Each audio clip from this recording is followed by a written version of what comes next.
Oke, assalamualaikum warahmatullahi wabarakatuh. Selamat malam. Nama saya Emre Zananda dengan NPM 2404 10 10 299. Eh, Maksud dan niat saya di sini, saya akan mengerjakan tugas evaluasi akhir semester mata kuliah teori administrasi negara dengan menjawab 3 pertanyaan. Oke, untuk pertanyaan pertama yaitu analisis secara komprehensif mengapa kasus COVID-19 di Indonesia menggunakan konsepsi network governance.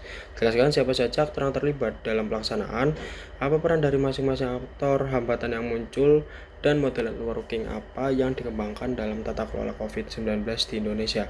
Oke, jawaban nomor pertama adalah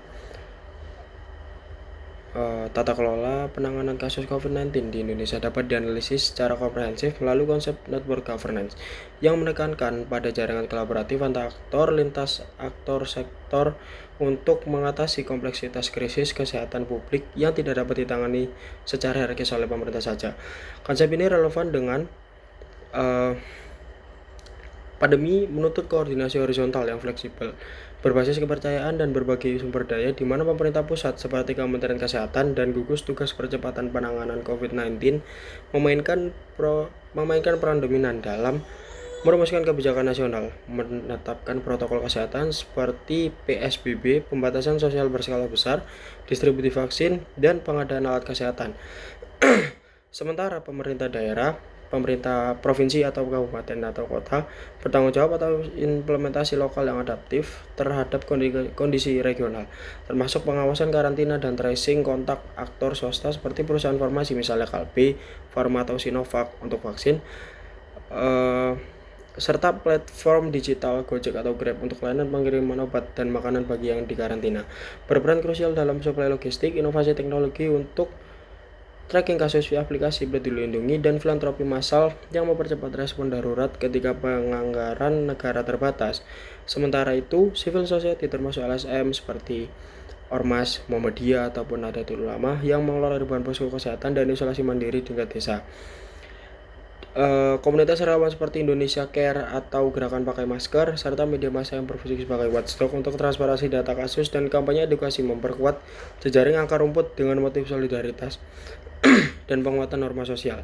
Hambatan yang muncul mencakup dominasi pemerintah yang menyebabkan ketidakseimbangan relasi atau kurangnya keterlibatan awal swasta karena regulasi birokrasi yang kaku, kurangnya koordinasi vertikal antara tingkat pemerintahan sehingga data kasus sering tidak konsisten, keterbatasan kepercayaan publik akibat hoax dan ketidakmerataan distribusi vaksin di daerah terpencil, serta konflik motif antar aktor di mana swasta lebih orientif profit sementara civil society fokus kepada solidaritas, yang sempat memperlambat sinergi pada gelombang awal 2020. Untuk mengatasi ini, Indonesia mengembangkan model network governance berbasis collaborative governance melalui klaster nasional yang dipimpin Menko PMK seperti skema 3T, testing, tracing atau treatment, yang melibatkan multi pihak dengan prinsip gotong royong di mana jaringan dibangun via MOU lintas sektor, platform digital untuk berbagi data real time dan intensif bagi swasta, menghasilkan pola lead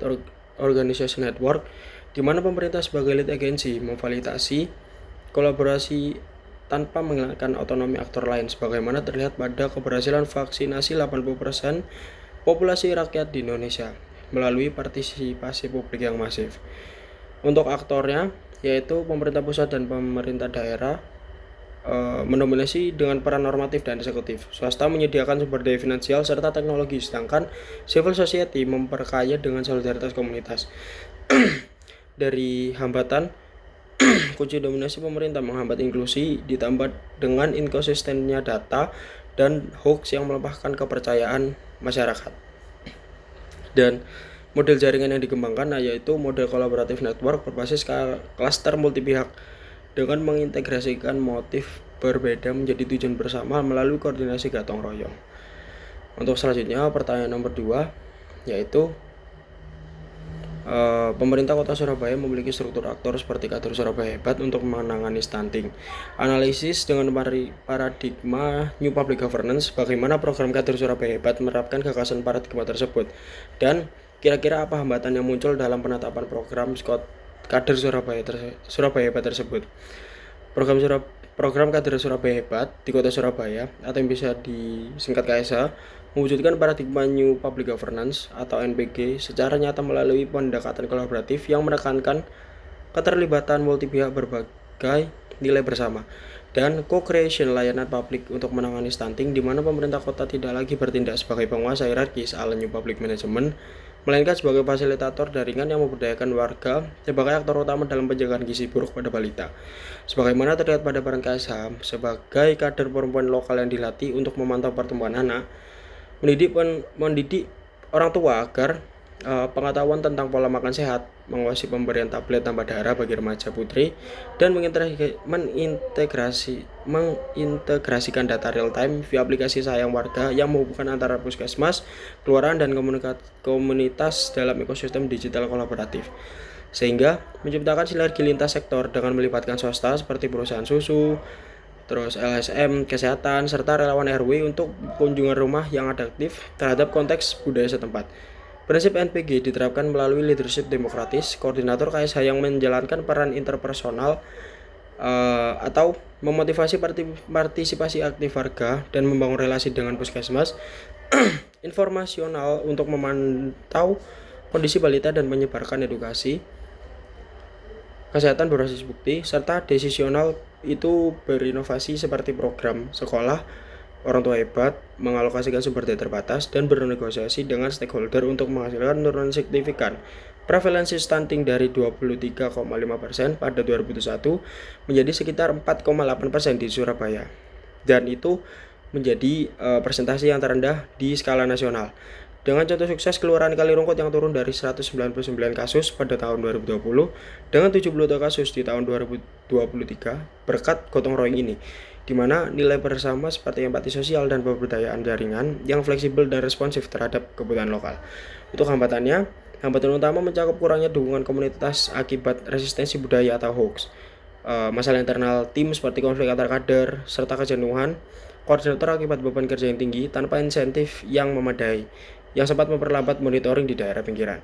Terus indikator keberhasilan NPG yaitu kolaboratif digital dan kepemimpinan inklusif KSH memperkuat co-production, membuktikan NPG efektif untuk isu kompleks seperti stunting dengan hasil terukur dan berkelanjutan.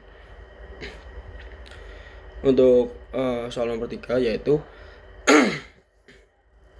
mengapa paradigma New Public Governance menjadi solusi dibandingkan paradigma yang lain. Berikan jawaban secara teoretik dan contoh empiris.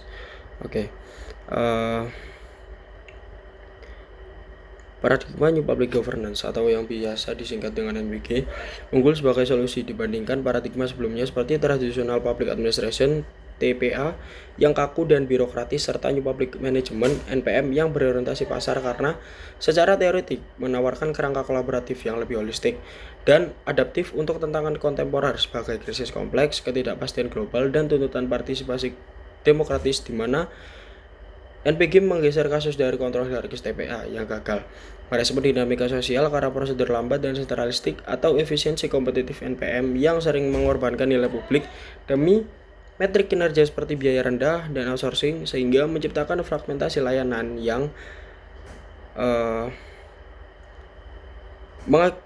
mengabaikan aspek relasional seperti kepercayaan serta co-creation dengan masyarakat menuju jaringan multi pihak yang berbasis nilai bersama, norma sosial, dan pertukaran timbal balik yang memungkinkan pemerintah berperan sebagai fasilitator daripada penguasa atau entrepreneur, sebagaimana dijelaskan oleh Stephen Osborne yang menekankan NPG dalam relational state, di mana kebijakan muncul dari interaksi horizontal antara pemerintah, swasta, dan civil society untuk menghasilkan inovasi yang berkelanjutan, yang inklusif, serta empiris.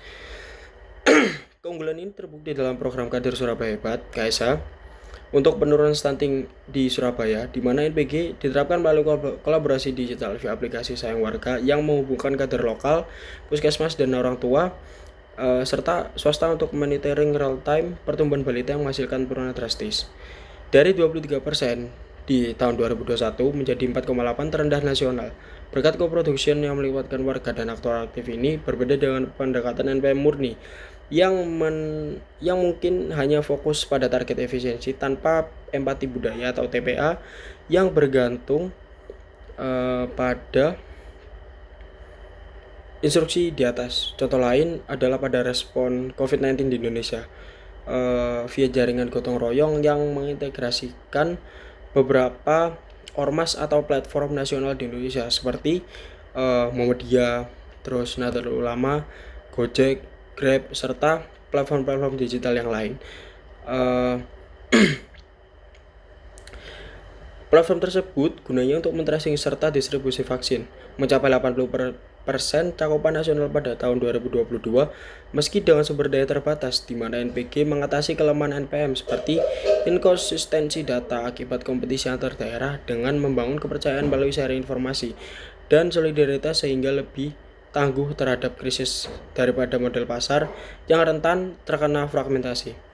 Untuk perbandingan teoretik, NPG superior karena inklusif dan dinamis, NPM efisien tapi kurang partisipatif, dan TPA stabil tapi kaku. Untuk contoh empirisnya, infrastruktur di Inggris atau kolaborasi lingkungan di Belanda menunjukkan NPG tingkatkan adaptasi yang cukup panjang. Sekian penjelasan dari saya dari 3 soal dan 3 jawaban yang sudah saya sebutkan. Terima kasih. Bila ada salah kata mohon maaf. Wassalamualaikum warahmatullahi wabarakatuh. Selamat malam. Oke, izin menambahkan lagi untuk poin yang nomor 2. Hambatan apa saja yang dialami oleh program Kader Surabaya Hebat dalam melaksanakan tugas untuk penanganan stunting khususnya di Kota Surabaya. Dalam pelaksanaan program pengendalian stunting, Kader Surabaya Hebat sering menghadapi berbagai hambatan yang bersifat struktural, sosial, dan individu, yaitu di beberapa kelompok masyarakat juga memperlambat proses pendataan, juga memperlambat proses untuk pelaporan kasus stunting. Kader yang tidak mendapatkan akses aplikasi pelaporan. Hambatan lain yaitu indikator insentif yang belum memadai, karena banyak kader bekerja secara sukarela atau dengan ketidakseimbangan minimal, sehingga motivasi dan retensi kader muda itu rendah. Selanjutnya, berdampak pada turnover yang tinggi dan kekurangan tenaga di wilayah dengan kasus stunting yang membutuhkan lebih banyak perhatian. Selain itu, masalah komunikasi antara pemangku kepentingan dan birokrasi kadang juga antara kader, bidan, dan pihak kelurahan, sehingga program integratif yang ideal sering terhambat pada tingkat implementasi desa atau di cakupan kelurahan. Meskipun Surabaya Hebat dapat berusaha secara lebih efektif dan berkesinambungan dalam penurunan angka stunting di Surabaya, bisa dijelaskan di beberapa kasus itu justru pada beberapa tempat khususnya di Kota Surabaya terkadang terdapat inkonsistensi juga, di mana daerah yang emang persentase stuntingnya lebih tinggi justru sumber daya manusia untuk menangani masalah tersebut justru berbanding terbalik daripada daerah yang memiliki persentase stuntingnya lebih rendah. Justru di daerah-daerah yang stuntingnya lebih rendah, terkadang beberapa SDM-nya justru lebih unggul situ. Jadi ketidakseimbangan dari proporsional SDM itu tadi yang menjadi masalah juga, dan bisa dikatakan menjadi hambatan dalam pelaksanaan Kader Surabaya Hebat khususnya di Kota Surabaya. Seperti itu. Sekian dari saya, terima kasih.